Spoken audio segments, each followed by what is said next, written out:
Here's a review. Multiple choice questions, again, there isn't necessarily just one answer, okay?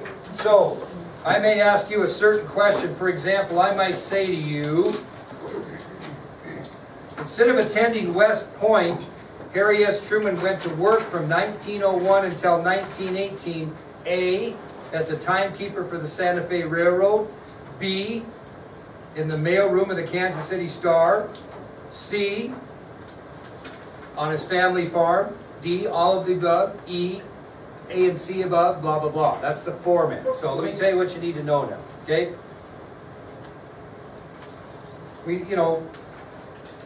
I would know what he did. He tried to get into West Point, right, after high school, but he couldn't get in because of his eyesight, so he went to work prior to World War I commencing. And I would know the jobs that he did take part in when he was working during that period of time. I would know the different political positions that Harry S. Truman served in during his career. I would know that. The different political positions he served during his career. Would you like me to go over those with you? Yes. Okay, does anybody want to tell me his first ever political position? He was a county judge in Jackson County, Missouri. And he served a couple of different terms there. And then his next political extravaganza was what? He was elected to the U.S. Senate. And he actually served there for 10 years. Well, prior to the election of 1944, during the Democratic National Convention, Roosevelt tabbed Truman as his vice presidential running mate. So he served as vice president, and obviously with the death of Truman in 1945 and the election of 1948, he became president of the United States. So those are the ones I would be concerned about, okay? I also would be, somewhat knowledgeable of what his memoirs were called. He had 2 different books of memoirs. Anybody own those? Besides me? Oh, Bailey. Okay. I would know those. And I would kind of have an idea why he chose not to seek re-election in 1952. Anybody want to enlighten me on that? Kyle? His popularity was hurt by the Korean War and his controversy with MacArthur. Yeah, that's exactly right. His popularity was hurt because of the way the Korean War came out, and he also lost a little bit of support because of the way he ended up treating General MacArthur, which probably was legitimate, but probably not well liked. Okay, you're going to be asked a question without doubt, multiple choice question on the GI Bill of Rights. Okay, so let's talk about that. It provided basically 4 things for veterans of foreign wars. Who wants to give me one of those, Soraya? Gave veterans of foreign wars government loans and lower interest rates to buy homes. Okay, it gave government loans for veterans to purchase homes. Very good. How about another one, Mackenzie? Gave loans to start business or farms. Right, gave government loans to veterans to start businesses or farms. What else did it do, Will? It gave pensions and hospital care. For veterans, very good. And what's the last thing it did, Shania? Gave government money for veterans to get high school diplomas or college. Very good. Okay, so I'll guarantee you there will be a multiple choice question on the GI Bill of Rights. So if you know those 4 things, you should be in great shape. What's that? Will said that they gave pensions and hospital care for veterans. Okay, there also will be a multiple choice question on the National Security Act of 1947. So we probably need to know what it did. So Blaine, tell me one thing that the National Security Act of 1947 did.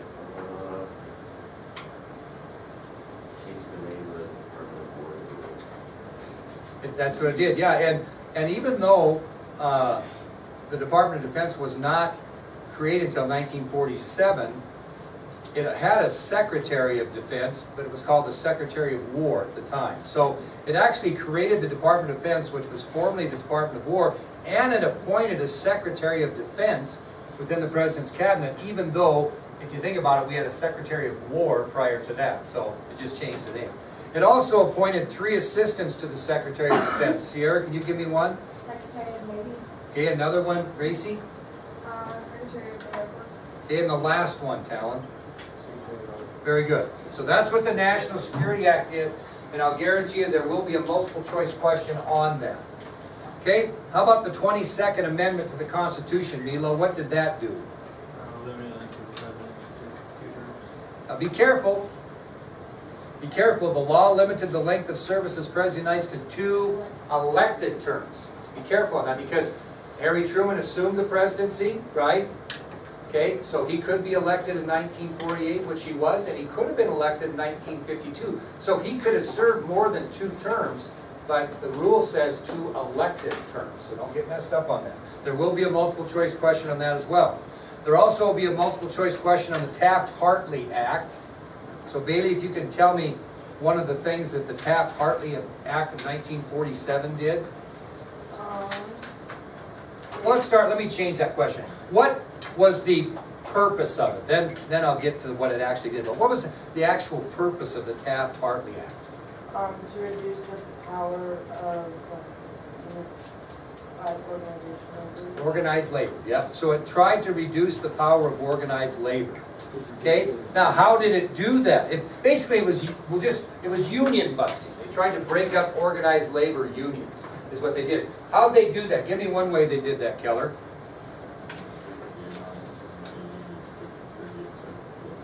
Okay, they restricted the amount of money that unions could contribute to political campaigns. Taylor, give me another thing the Taft-Hartley Act did to try to reduce the power of organized labor. Buck?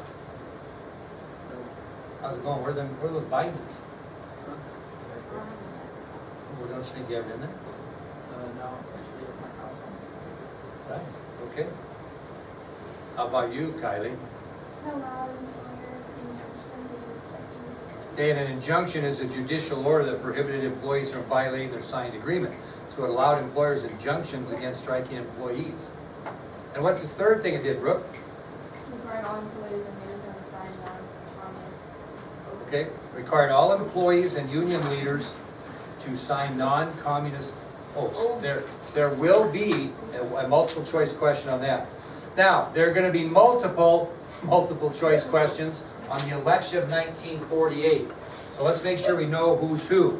Who ended up being the Republican nominee for president in 1948, Nyabeth? Thomas E. Dewey. But who did he face? But who did he face a challenge from, Chantel, within his own party? Robert Taft. And what was Robert Taft? Besides a person. He was Mr. Republican, but what was his position? Why would he be considered? What was he? Anybody know? Garbage man from Nantucket? What was he? He was a senator from Ohio. Okay, senator from Ohio. Caught that on the video. He was a senator of Ohio. He was a president's son, I'll give you that. But he was very powerful Republican in the Senate. He had the nickname Mr. Republican. Okay? And he was a son of President William Howard Taft. Okay? When the dust cleared in the Republican nomination, Thomas Dewey won the nomination for president. Who won the nomination for vice president, Mason? Who's going to be the vice presidential nominee in 1948 for the Republican Party? We're going to talk about him a lot here coming through when we get into the Kennedy assassination. Okay, anybody? Earl Warren. Earl Warren, and what was he? California governor. Very good. So when the dust cleared, Dewey won the nomination of his party over Robert Taft, and he tabbed California Governor Earl Warren as his running mate. Now, before the campaign even began, it appeared that a Dewey-Warren ticket would be a cinch to win. For what reasons? Why did it seem like they were going to win? Anybody have any reason there? Nick, do you have one? Why did it appear that Dewey and Warren would defeat Truman in his re-election campaign? What was going on? Go ahead. No, we're before that. We're not there yet. 48. Why did it seem like they were going to... Even people within Truman's party thought they were going to get beat. Why? Okay, the Republican-controlled Congress blocked all of Truman's policies. There was a couple other reasons. Hannah, do you have one? What did we just get out of? A war. So, post-war problems, and our economy stunk. Okay? So 3 reasons why it appeared that a Dewey Warren ticket would be a cinch to win was A, we had a lot of post-war problems that people complained about, our economy was poor, and the Republican-controlled Congress would not do anything to help us out. Yes? So the reason why they thought that was letting in is just because people. That often happens. Wait, still, If you think about an incumbent president running for re-election, everybody's going to criticize everything he or she did. To run against an incumbent's pretty easy because all you have to do is take the platform that I'll fix everything he screwed up. So, yes. So are you saying that a reason that the Republicans were gonna win was because the Republicans found that this was a new issue? Now, that doesn't seem to make a lot of sense, but what are they waiting to do? They're waiting for a Republican president, and Truman was brilliant because he turned that totally around. And he said, well, show me that you're willing to help the economy. That was brilliant strategy on his part. Okay, let's get down to the nitty-gritty. Truman was supported by a majority of the Democratic Party, but like I said, few of his supporters thought he could win. Who did Southern Democrats support? Courtney? J. Strong III, And what was he? the governor of South Carolina. Very good. And his party was the States' Rights Party. Okay? We even had another person involved, a Democratic former vice president. He served under Roosevelt's 3rd term, Henry A. Wallace, and he left the Democratic Party, and actually he and his supporters formed what party, Soraya? Progressive. Progressive Party. So you got a lot of dissension within the Democratic Party, and so Truman's nomination is going to be full of questions. And who stepped up and kind of screwed something up a little bit at the convention that really pissed off the Southern Democrats, and they walked out of the convention day? Who did that? Remember? I'd be kind of impressed if you know. He was a Minnesota senator, and we're going to talk about him a ton because he's going to run against Kennedy for the presidential nomination in 1960 for the Democrats. Triple H, the Metrodome's named after him in Minnesota. Hubert H. Humphrey. Okay? Hubert H. Humphrey, a senator from Minnesota, he addressed the convention and he said that the party needed to support what? Bless you. Oh. Oh. What did they need to? Well, not human rights. Civil rights. Kind of the same, but yet civil rights is pointed straightly towards African Americans. So, Democratic Senator Hubert H. Humphrey of Minnesota addressed the convention. He stated the need to support civil rights as part of the party platform. His remarks created a tremendous firestorm among the Southern Democrats, and they walked out. So, anyway, that's kind of what happened. Well, let's talk about this. During the campaign, each candidate took some kind of unusual pathways in trying to win the presidency. Thomas Dewey used a soft approach. He used technology in creating a feel-good film about his life that was shown in movie theaters across the country. He stayed consistent. His speeches and routines throughout the campaign were pretty down the line, didn't change much, okay? And he believed victory was in hand, so he didn't want to be negative and do anything to upset the apple cart because he thought he was going to win. And he had been criticized before in 1944 for doing what? Too negative towards President Roosevelt, and so his advisors used a much more conservative approach, okay? Now, Truman, he didn't even get after Dewey that much till the last, 2 weeks of the campaign. He hammered at the Republican-controlled Congress. He tried his best to convince voters that if they elected Dewey as president, they were going to get the same do-nothing Congress that he had to deal with. And he actually called him into session and asked him to fix the economy, and they went 11 days and never passed one piece of legislation. That was a brilliant move on Truman's part. Good. So, if the Republican president, Dewey would be voted in, and you have a Republican congressman, does he run as They would. Or is that just the point that he was making? That's the point he's making. They're not willing to help now. And then how do you know even if Dewey gets elected if they're willing? I mean, he just used that to put doubt in people's minds. Just like this new FBI probe on Hillary Clinton here they're throwing at her now, which is maybe a little unfair. That's going to put doubt in the minds of voters. Trump's already made up tremendous points on that already. So a week from tomorrow is going to be very interesting to see what they throw at Trump in the last week to get him going. Anyway, we talked about the fact that at the end, Truman made comments, he compared Dewey's supporters to that of Hitler's supporters in World War II, and Dewey didn't even fight back on that comment. When it was all over, although it proved to be an election that Truman shouldn't have won, he really actually won by a large margin, but he got all his support in the Western returns. Okay, and the Chicago Tribune obviously didn't wait for those and made that infamous headline of Dewey defeats Truman. So, popular vote 49% to 45%. Truman won 303 electoral votes to Dewey's 189. Thurman got 39 and Wallace got none. And the important thing to remember is that the Democrats controlled Congress after Truman was elected, which really helped. So I'd really know that election down pretty well for these multiple choice questions. Also, there'll be a question about Truman's fair deal. And so let's talk about the pieces of legislation that were passed during Truman's fair deal. How about giving me one there, Cody? What was one law that was passed during President Truman's fair deal? That would be his own administration from 1949 to 1952. A law that extended Social Security benefits to 10 million more people. Very good. How about another one there, Milo? Raising minimum wage. From? You guys know that, Bailey? 40 cents to 75 cents. An hour. Very good. Okay, an hour. Don't just put 40 to 75. Okay? Shania, how about another one? The federal government authorized to clear slums and build 800,000 low-income housing units. Very good. How about another one, Taylor? Yeah. Go ahead. Continued rent controls in 1951. Okay, and the last one, please, Gracie. Brought more people under civil services. Right.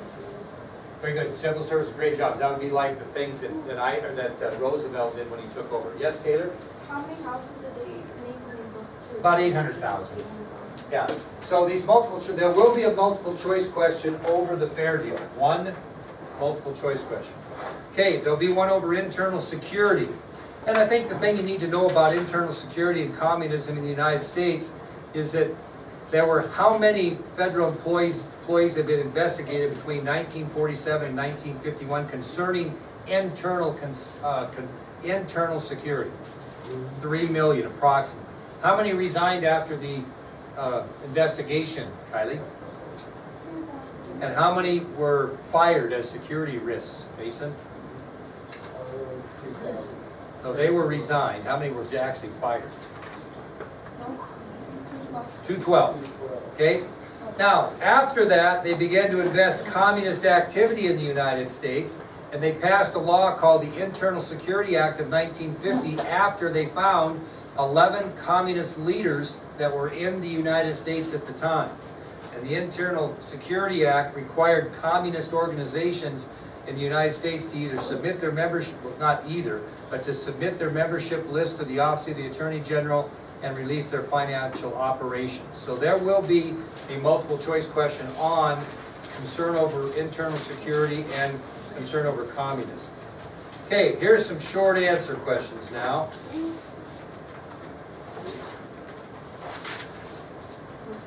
Okay, we'll start over with Buck. Explain briefly, Buck, why the Korean conflict was not considered the Korean War. Because Congress Go ahead. didn't issue a Right, because the United States Congress did not issue a declaration of war. Okay, Taylor, by September of 1950, how far had South Korean forces been pushed back into South Korea? To Busan, very good.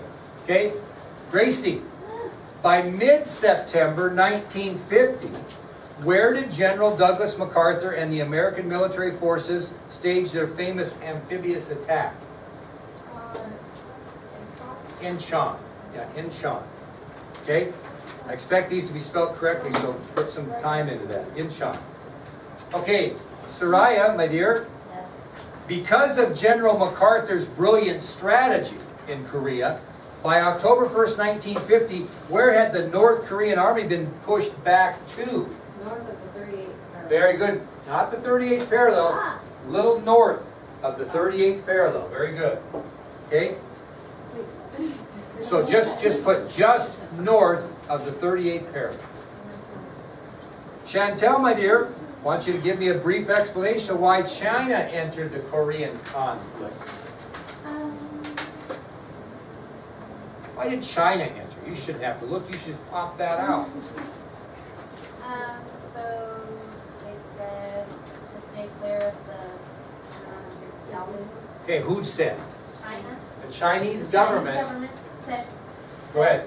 that the UN troops were supposed to stay clear of the Yalu River. Why?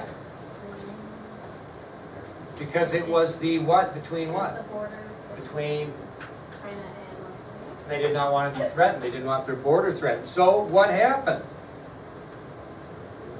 Go ahead. So why did they enter? Korea. They were in contact with the river. And? China sent 200,000 soldiers on an assault of the UN troops at the border, Very good. and they were forced to retreat. Well, don't go that far yet. The reason, good, you're doing good, okay? UN troops violated the Yalu River, 200,000 Chinese troops counterattacked, causing many casualties. Okay, that's why they entered. Okay, Kylie? After the Chinese attack from nearly 200,000 troops, where did General MacArthur and his forces have to retreat to? We were forced to retreat to the other side. Which would be just south of the 38th parallel. Very good.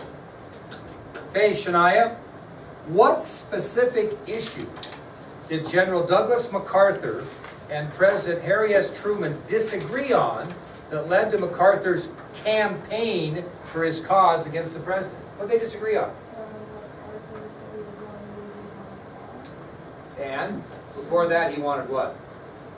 He wanted to commit what?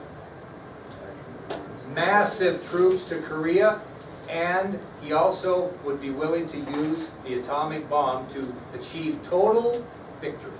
Okay, so what they disagreed on was the commitment of massive troops to Korea and the use of the atomic